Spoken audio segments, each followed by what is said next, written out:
हेवा करणं हे देवाच्या दृष्टिकोनातून मूळ तर चांगलं नाहीये आणि अनेक वेळा आपण हेवा करतो आणि त्या हेव्यामुळं आपल्याला असं वाटतं की काहीतरी चांगलं घडत आहे, परंतु हेवा केला असल्या कारणामुळे त्याचे जे काही दुष्परिणाम आहे ते फार भयंकर जे आहे होत असलेले आपल्याला पाहायला भेटतात. आणि अनेक वेळा हेवा हा माणसाला माणसापासून तोडायचं काम करतो. अनेक वेळा हेवा हा माणसाला माणसाच्या विरोधामध्ये जाऊन माणसाला क्षती होईल किंवा हानी होईल अशा प्रकारचं काम करण्याकरता उकसवत असतो. आणि हेवा करणं हे मूळतः चांगलं नाहीये हे आपल्याला समजणं फार गरजेचं आहे.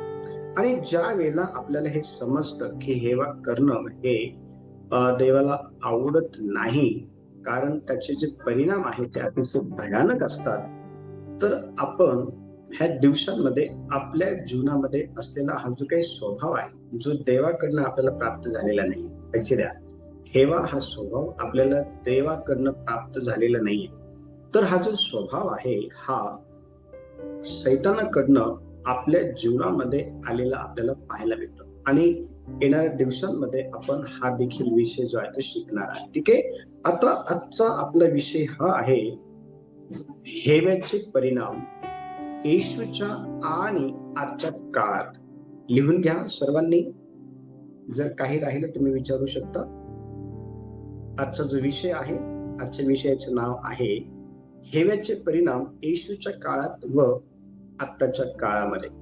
आता हा विषय शिकण्यासाठी आपण मत्तेचं पुस्तक 27वा अध्याय आणि वचन 18 आपण काढणार आहोत. मत्ते 27वा अध्याय आणि वचन 18 आपण काढू आणि वचन 18 मधून आपण आत्ताचा हा जो विषय आहे सविस्तरपणे शिकणार आहोत.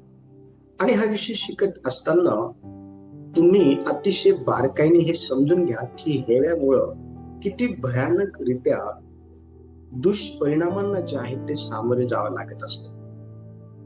कोणीतरी वाचण्यासाठी मदत करा हे वचन. कारण त्यांनी येशूला हेव्याने धरून दिले हे त्याला ठाऊक होते. Very good. आता लक्ष द्या, हे जे वचन आहे हे आपण वाचत असताना ज्या वेळेला आपण हा संपूर्ण शास्त्र भाग वाचतो, तर ह्या शास्त्र भागामध्ये आपल्याला येशूच्या चौकशी संदर्भात काही गोष्टी त्या ठिकाणी विचारण्यात येत आहे.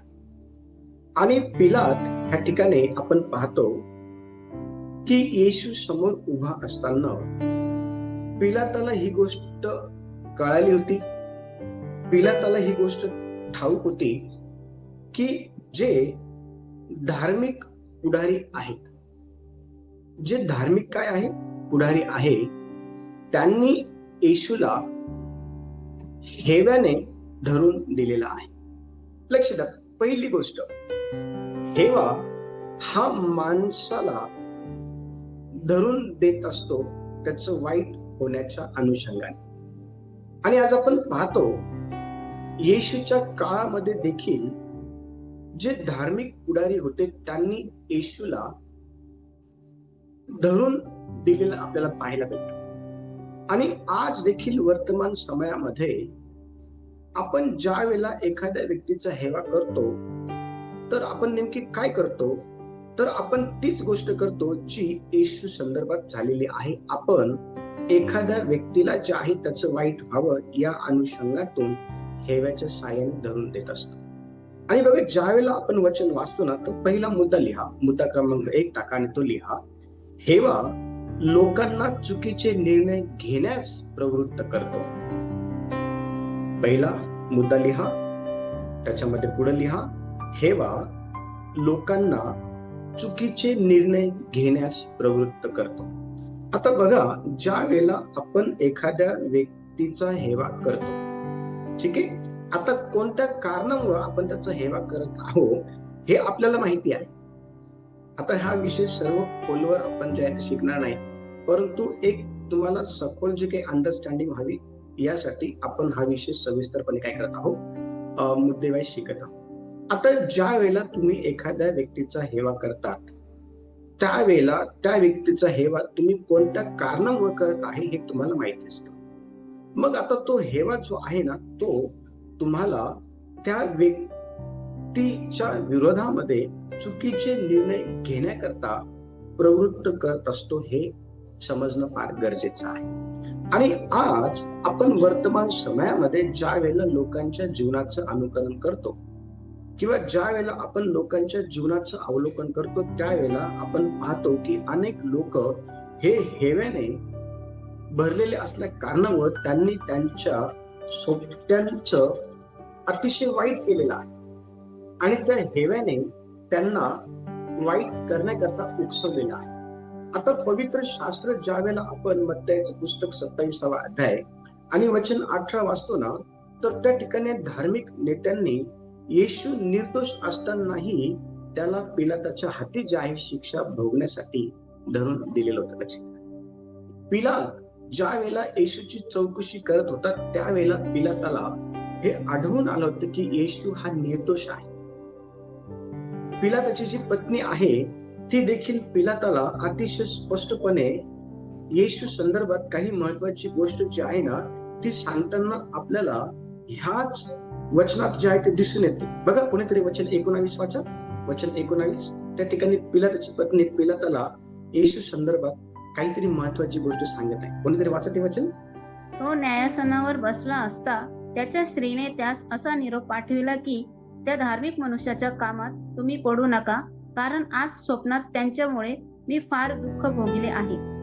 Very good. आता बघा, पिलाताच्या पत्नीला येशू विषयी कोणती गोष्ट समजली आणि तेही स्वप्नामध्ये. ती गोष्ट ह्या ठिकाणी ह्या वचनात नमूद केलेली आपल्याला पाहायला भेटते आणि ती पिलाताला म्हणत आहे की तो जो पुरुष आहे तो नीतिमान आहे, तो जो पुरुष आहे तो धार्मिक आहे, तो जो पुरुष आहे तो चांगला आहे. आणि ज्या वेळेला पिलाताने त्याची चौकशी केली त्यावेळेला पिलाताला देखील ह्या ज्या गोष्टी आहे ना ह्या समजून आलेल्या होत्या. बघा, ज्या वेळेला आपण हा वृत्तांत पूर्ण वाचतो ना तर त्यावेळेला पिलात स्वतः अतिशय महत्वाची गोष्ट प्रभू येशू ख्रिस्ता संदर्भात बोलताना आपल्याला दिसून येत आहे. आणि पिलात स्वतः ही गोष्ट मान्य करत आहे की मला त्याच्या ठाई काही एक दोष जो आहे तो आढळला नाही. आता लक्ष द्या, अनेक वेळा हेवा जो आहे ना, ज्या वेळेला आपण एखाद्या व्यक्तीविषयी करत असतो तर तो हेवा आपल्याला त्या व्यक्तीविषयी चुकीचे निर्णय घेण्याकरता प्रवृत्त करत असतो. आणि ह्या ठिकाणी हे जे धार्मिक पुढारी आहेत, धार्मिक नेते आहेत ना, ह्यांच्या ठाई हेवा होता आणि त्या हेव्याने त्यांना उकसवलं अशासाठी की त्यांनी येशूचं वाईट करावं. आणि बघा, त्यांनी वाईट करण्याच्या अनुषंगाने येशूला जे आहे ना धरून दिलेला आहे. हेवा हा कधीही चांगल्या गोष्टी करत नाही. हेवा हा नेहमी लोकांचं नुकसान जे आहे ते करत असतो. हेवा हा नेहमी लोकांना त्रास देण्याच्या अनुषंगातून जे आहे ना कार्य जो आहे तो करत असतो. आणि मग आपण ज्या वेळेला पवित्र शास्त्र वाचतो तर पवित्र शास्त्रामध्ये आपल्याला अतिशय स्पष्टपणे प्रेषितांचं पुस्तक 7वा अध्याय आणि वचन 9 ज्यावेळेस आपण वाचतो, प्रेषित 7वा अध्याय आणि वचन 9 ज्यावेळेस आपण वाचतो ना तर त्या ठिकाणी हेव्या पोटी भावांनी भावाला धरून दिलं. आणि बघा ते वचन आपण वाचू, 7वा अध्याय 9 वचन वाचा. नंतर कुलाधिपतींनी हेव्यामुळे योसेफाला मिस्र देशात विकून टाकले, पण देव त्यासह होता, त्याने त्यावरील सर्व संकटातून त्याला सोडविले. Very good. आता बघा, ह्या ठिकाणी आपण पाहतो की योसेफाचे जे भाऊ आहे त्यांच्या मनामध्ये त्यांचा भाऊ योसेफ याच्या प्रती हेवा होता आणि त्या हेव्यापोटी त्यांनी आपला भाऊ योसेफ याला मिस्रामध्ये विकून टाकलं, त्याचं वाईट व्हावं या अनुषंगाने. त्याचं वाईट व्हावं या अनुषंगाने आपण पाहतो की भावाने भावाला विकून टाकलं. म्हणजे विचार करा, हेवा हा आपल्याला आपल्या भावाप्रती आपण त्याचं वाईट करावं या अनुषंगाने आपल्याला उकसवत असतो आणि आपण उकसवला जातो आणि त्याप्रमाणेच भावाच्या जीवनामध्ये आपण करत असतो. पवित्र शास्त्र ज्या वेळेला आपण बारकाईने वाचतो ना, तर आपल्याला पवित्र शास्त्रातून अतिशय स्पष्टपणे हेव्या संदर्भाची खोलवर जी काही माहिती आहे ती प्राप्त होत असते. आणि बघा, आज देखील वर्तमान समयामध्ये हेवा हा लोकांच्या जीवनातून लोकांचा नाश व्हावा या अनुषंगाने काम करत आहे. तुम्ही जर एखाद्या ऑफिसमध्ये जर कामाला असाल आणि तुम्ही जर चांगलं काम करणारे लोक असाल, तर तुमच्या सोबतीचे लोक हे तुमच्या चांगल्या कामामुळे तुमचा हेवा करू लागतात आणि ते इतका हेवा करतात की तुमची बदनामी तुमच्या अधिकाऱ्यांपर्यंत करायचं ते ठरवतात आणि ते करतात देखील. हेवा हा जर येशूच्या काळामध्ये, हेवा हा जर योसेफाच्या काळामध्ये कार्य करत होता, तर तो आताच्या वर्तमान समयामध्ये देखील कार्य करत आहे. आणि त्याचं जे कार्य आहे ना, ते आपल्याला पाहायला भेटतं की जास्तीत जास्त लोकांना समस्येमध्ये टाकणं, जास्तीत जास्त लोकांना त्रास देणं, जास्तीत जास्त लोकांविषयी वाईट गोष्टी ज्या आहेत त्या उभ्या करणं, हे काम हेवा करत असतो. आणि म्हणून देवाचे लेकर या नात्याने आपल्याला हे समजणं फार गरजेचं आहे की हेवा हा आपल्याला लोकांविरुद्ध चुकीचे निर्णय घेण्याकरता उकसवत असतो आणि म्हणून आपण आपल्या जीवनामध्ये हेव्याला मुळी स्थान देऊ नये. येशूच्या जीवनामध्ये येशूने हेवा कधीही केला नाही, योसेफाने कधीही हेवा केला नाही. लक्ष द्या, हे एक चांगलं एक्झाम्पल आहे आपल्या समोर, एक चांगलं उदाहरण आपल्या समोर आहे की ह्या लोकांनी जीवन जगत असताना विदाऊट हेव्याचं जीवन जगलं. कारण यांना माहिती होतं की हेवा हा आपल्या द्वारे इतरांचं नुकसान जे आहे ते करत असतो. यांना माहिती होतं की हेव्याच्या द्वारे कुठल्याही प्रकारच्या चांगल्या गोष्टी ह्या आपल्या जीवनामध्ये आपल्याला प्राप्त होत नाही. आणि म्हणून यांनी यांच्या जीवनामध्ये हेव्याला स्थान दिलेलं नव्हतं. आणि म्हणून आपण देखील आजच्या संध्याकाळच्या वेळेला हा विषय शिकत असताना जर आपण एखाद्या व्यक्तीप्रती हेव्याने भरलेलो असेल, तर तो हेवा त्या व्यक्तीकरता त्रासाचं कारण ठरतो आणि आपल्याकरता देखील तो विषय हा तितक्या त्रासाचा आहे जितका समोरच्या व्यक्ती करता आहे. आणि म्हणून हेवा करणं आपण सोडून दिलं पाहिजे. जर भाऊ भावाचा हेवा करत असेल, बहीण भावाचा हेवा करत असेल, भाऊ बहिणीचा हेवा करत असेल, पती पत्नीचा हेवा करत असेल, पत्नी पतीचा हेवा करत असेल, शेजारी शेजारीचा हेवा करत असेल, कामावरती एकमेकांचा हेवा, लक्ष द्या, हेवा मुळात चांगला नाहीये. हेवा चांगला नाही. आणि म्हणून आपल्याला जागरूक राहणं फार गरजेचं आहे. आपल्याला कोणत्या भागामध्ये जागरूक राहायचं आहे, तर आपण आपल्या स्वतःचं आत्मपरीक्षण केलं पाहिजे. मी हेवा करणारा व्यक्ती आहे किंवा नाही, आणि जर असेल तर मग आपल्याला हेवा काढण्याच्या अनुषंगाने काम केलं पाहिजे. दुसरा मुद्दा क्रमांक 2 लिहून घ्या. हेवा दुसऱ्यांच्या चांगुलपणाला विरोध करतो. मुद्दा क्रमांक 2 लिहा. हेवा दुसऱ्यांच्या चांगुलपणाला विरोध करतो. पहिली गोष्ट आपण बघितली, हेवा लोकांना चुकीचे निर्णय घेण्याकरता प्रवृत्त करतो किंवा उकसवतो. दुसरा मुद्दा लिहा, हेवा दुसऱ्यांच्या चांगुलपणाला विरोध करतो. आणि आपण मार्क सुवर्तमान 15वा अध्याय आणि त्याचं 10वं वचन ज्यावेळेस आपण वाचतो ना, तर बघा त्या ठिकाणी मार्क हा हेवा दुसऱ्यांच्या चांगुलपणाला कशा प्रकारे विरोध करतो याविषयी लिहित आहे. कोणतरी वाचत ते वचन, 15वा अध्याय 10वं वचन, मार्क.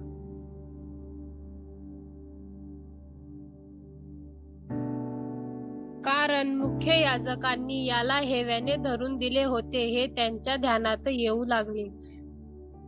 Very good. आता बघा ह्या ठिकाणी आपण पाहतो वचन अतिशय स्पष्टपणे आपल्याला हे सांगत आहे की मुख्य याजकाने येशूला हेव्याने धरून दिले होते हे पिलाताच्या ध्यानामध्ये आलं. आता लक्ष द्या, हेवा दुसऱ्यांच्या चांगुलपणाला विरोध करतो हा मुद्दा आपण शिकत आहोत. आणि येशूचे जीवन, हे जे पुढारी आहे, हे जे याजक आहे, हे जे शास्त्री आहे, हे जे पुरुष आहे ना, ह्यांनी येशूचे जीवन अतिशय जवळून बघितलं होतं. येशूच्या ठाई असलेला जो काही चांगुलपणा आहे ना, त्यांनी अतिशय जवळून बघितलं होतं. त्यांनी बघितलं होतं की एक रक्तस्रावी स्त्रीला कशा प्रकारे तो बरं करतो. त्याने बघितलं होतं की एका 12 वर्षाच्या मुलीला कशा प्रकारे तो जिवंत करतो. त्याने बघितलं होतं 5,000 आणि 4,000 कशा प्रकारे हा जीव घालतो. त्याने बघितलं होतं येरियोच्या रस्त्यावरती बसलेला तो जो भिकारी आहे ना, बर्तलमय, त्याला डोळे कसे दिले. हे जे लोक आहे ना, धार्मिक पुढारी, यांनी येशूचं चांगुलपण बघितलं होतं. याबरोबरच येशूचं जे काही शिक्षण आहे, शिकवण, येशूची शिकवण देखील यांनी बघितली होती. लक्ष द्या, यांनी येशूमध्ये असलेला जो काही चांगुलपणा आहे ना, त्या चांगुलपणाला यांनी विरोध केला. कारण त्यांच्यामध्ये येशू सारखा चांगुलपणा नव्हता. त्यांच्यामध्ये येशू सारखी शिक्षण देण्याची क्वालिटी नव्हती. त्यांच्यामध्ये येशू सारखी लोकांना विचारपूस करण्याची क्वालिटी नव्हती. जे लोक रडत आहे त्यांचे अश्रू पुसण्याचं हृदय ह्या लोकांकडे नव्हतं. लोकांना उभं करण्याचं हृदय नव्हतं. लोकांना भेट देण्याचं हृदय नव्हतं. दुःख करणारा बरोबर दुःख करणारा स्वभाव जो येशूमध्ये ना, तो यांच्याकडे नव्हता. येशूमध्ये असलेल्या सर्व प्रकारच्या चांगल्या क्वालिटीला बघून यांनी येशूचा विरोध जो आहे तो करायला सुरुवात केला. आणि लक्ष द्या, हे जे धार्मिक नेते आहे ना, हे धार्मिक नेते यांच्यामध्ये अहंकार होता आणि म्हणून ते येशूच्या चांगुलपणाच्या गोष्टीला सहन करू शकले नाही. कधी कधी लक्ष द्या, आपल्या जीवनामध्ये देखील आपण अशाच प्रकारे चांगल्या गोष्टींना विरोध करत असतो दुसऱ्यांच्या. का माहिती का? कारण आपल्यामध्ये त्या नसते. बघा, पवित्र शास्त्र ज्या वेळेला आपण 1 योहान 3रा अध्याय आणि 12वं वचन जेव्हा आपण वाचतो ना, तर 1 योहान 3ऱ्या अध्यायाच्या 12व्या वचनामध्ये आपल्याला 2 भाऊ बघायला भेटतात. आणि एक जो भाऊ आहे ना, तो भाऊ धार्मिक होता. एक जो भाऊ आहे ना, त्याची कृत्य ही चांगली होती. पण त्याची कृत्य ही चांगली किंवा तो धार्मिक आहे हे एका दुसऱ्या भावाला आवडलं नाही. आणि म्हणून त्याच्या ठाई हेव्याने जन्म घेतला आणि त्या हेव्याने भावाच्या चांगुलपणाला विरोध करायला सुरुवात केला. आणि इतका विरोध केला त्या ठिकाणी की भावाने भावाचा खून केला, भावाने भावाचा वध केला. बघा, वचन वाचू आपण. 1 योहान 3रा अध्याय आणि कोणीतरी 12 वचन कोणतरी काढा. काईन या दुष्टाचा होता व त्याने आपल्या बंधूचा वध केला. त्याच्या सारखे आपण नसावे. त्याने त्याचा वध कशासाठी केला? कारण काहींचे दुष्ट होते आणि त्याच्या बंधूची नीती होती. Very good. बघा, ह्या ठिकाणी वचनामध्ये अतिशय स्पष्टपणे सांगितलं आहे की एका भावाने दुसऱ्या भावाचा हेवा केला. एका भावाने दुसऱ्या भावाच्या चांगल्या गोष्टीचा हेवा केला. एका भावाने दुसऱ्या भावाच्या नीतिमत्वतेचा हेवा केला. आणि त्या हेव्याने त्या व्यक्तीला इतकं काही उकसवलं की एक भाऊ दुसऱ्या भावाचं वध करत आहे, एक भाऊ दुसऱ्या भावाला मारून टाकत आहे. वचन स्पष्टपणे सांगत आहे. बघा, वचन सांगत आहे कारण काईन त्या दुष्टाचा होता व त्याने आपल्या बंधूचा वध केला. त्याच्यासारखे आपण नसावे. आता काईनाने आपला भाऊ हाबेल याचा वध का केला माहिती का? कारण हाबेला प्रती काईनाच्या मनामध्ये हेवा होता आणि त्या हेव्यापोटी त्याने आपला भाऊ हाबेल याचा जो आहे ना वध केला. लक्ष द्या, आज देखील अनेक ठिकाणी वर्तमान समयामध्ये आपण पाहतो हेवेच्या साहाय्याने लोक एकमेकांचं वध करतात. हेव्याच्या साहाय्याने लोक एकमेकांचं नुकसान करतात. हेव्याच्या साहाय्याने लोक एकमेकांना जे आहे ना भयंकररित्या त्रास देतात. भयंकररित्या. चर्च, आपण आपल्या स्वतःच्या जीवनाकडं ज्या वेळेला बघतो त्यावेळेला काय आपण लोकांच्या चांगुलपणाला घेऊन त्यांची वावा करून त्यांना आणखीन पुढं पुश करणारे आहोत का लोकांचा चांगुलपणा पाहून आपण त्या लोकांप्रती हेवेने भरतो आणि आपण त्यांना त्रास द्यायचा प्रयत्न करतो? आज जगामध्ये तुम्ही जर बघितलं तर सर्वात जास्त हेव्यामुळं लोक हे एकमेकांचं नुकसान, एकमेकांची बर्बादी, एकमेकांचं खून, एकमेकांना पाडणं, एकमेकांना त्रास देणं ह्या गोष्टी करत आहे. आणि या ठिकाणी बघा, भाऊ भावाला कशा प्रकारे त्रास देते त्या वचनातून अतिशय स्पष्टपणे आपल्याला समजून येतं. येशूला याजकांनी, शास्त्रांनी, सदुक्यांनी, पौरुषांनी त्रास दिला येशूच्या ठाई असलेल्या चांगुलपणामुळं. का? कारण त्यांच्यावर तो नव्हता. त्यांनी येशूला जे आहे ना, शिक्षा भोगण्यापर्यंत जे आहे त्रास दिलेला चर्च. आणि म्हणून आपण जे आहे ना, ह्या विषयातून काय शिकत माहिती का? आपल्याद्वारे अशा प्रकारच्या गोष्टी ह्या होऊ नये. आपल्याकडनं अशा प्रकारच्या गोष्टी ज्या आहे ना ह्या होऊ नये, किंवा आपण अशा प्रकारच्या हेवेला आपल्या जीवनामध्ये मुळीच स्थान जे आहे ते देऊ नये. तिसरा मुद्दा, हेवा आंधळ आणि अन्यायी बनवतो.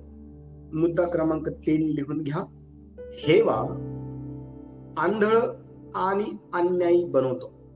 आणि आज अनेक ठिकाणी आपल्याला लोकांच्या ठाई ह्या दोन गोष्टी हेव्याच्या साहाय्याने आलेल्या पाहायला भेटतात. आज अनेक लोक जे हेवा करतात ना, त्यांच्यामध्ये आपण पाहतो की अंधत्व आहे. त्यांच्यामध्ये आपण पाहतो की ते अन्यायी जे आहे ते बनलेले आहे. आणि बघा, वचन आपण वाचू.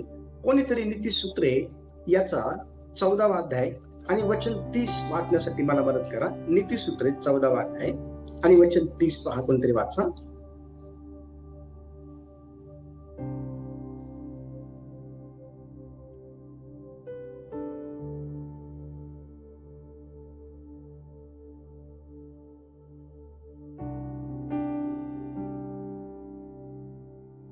नीतिसूत्रे 14वा अध्याय आणि वचन 30. शांत अंतःकरण देहाचे जीवन आहे, पण मत्सराने हाडे कुजतात.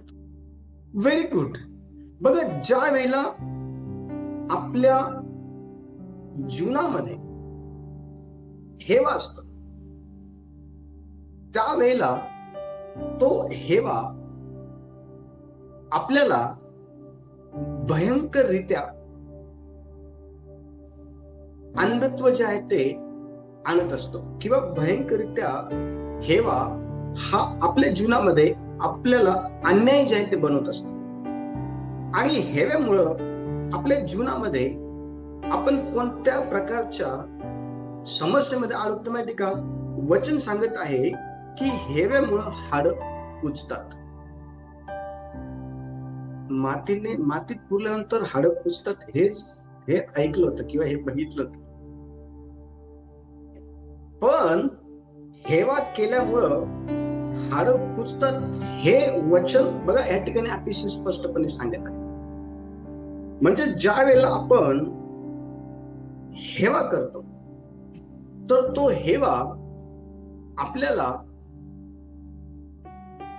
ह्या भागांमध्ये अतिशय भयंकररित्या पीडत असतो, हे आपल्याला समजणं फार गरजेचं आहे.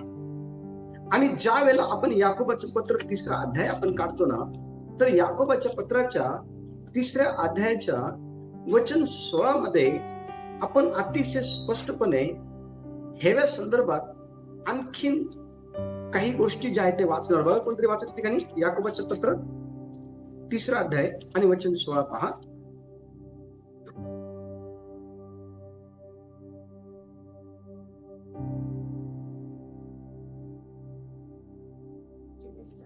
कारण जेथे मत्सर व तड पाडण्याचा स्वभाव आहे, तेथे अव्यवस्था व प्रत्येक कुकर्म आहे.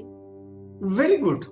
बघा, ह्या ठिकाणी अतिशय स्पष्टपणे याकोब हा आत्म्याच्या प्रेरणेने हे पत्र लिहित असताना तो म्हणत आहे ह्या वचनातून, कारण जेथे हेवा, जेथे फूट पाडण्याचा स्वभाव आहे, जेथे हेवा आणि जेथे फूट पाडण्याचा स्वभाव आहे, तेथे अव्यवस्था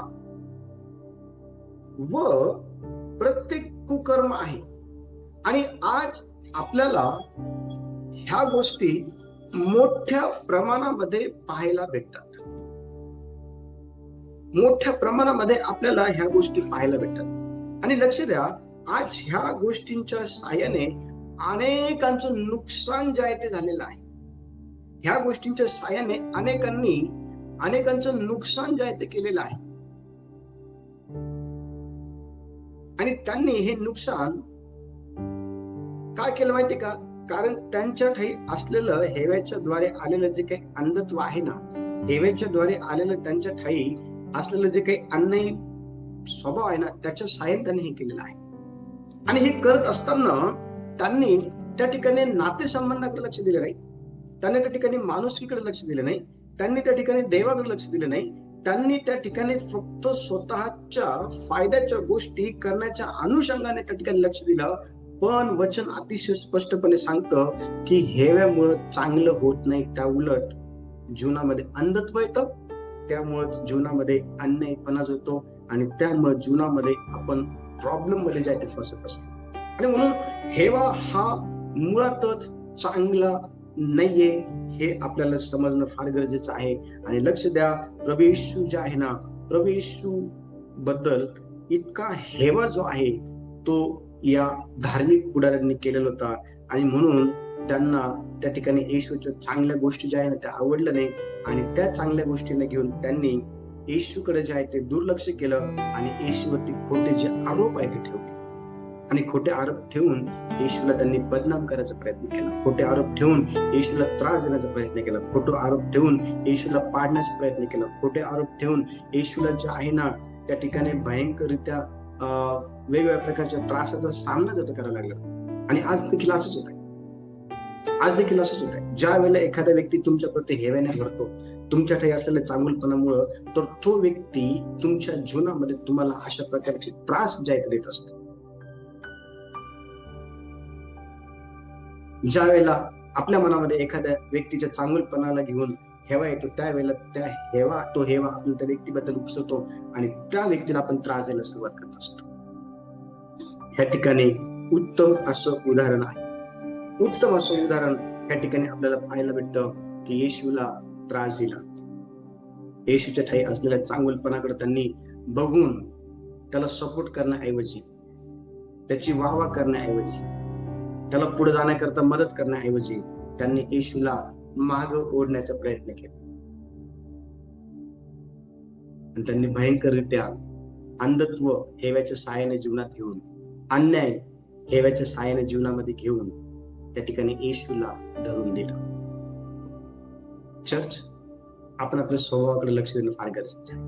आपण आपल्या जीवनाकडे लक्ष देणं फार गरजेचं आहे. देवा या वचनाच्या द्वारे सर्वांना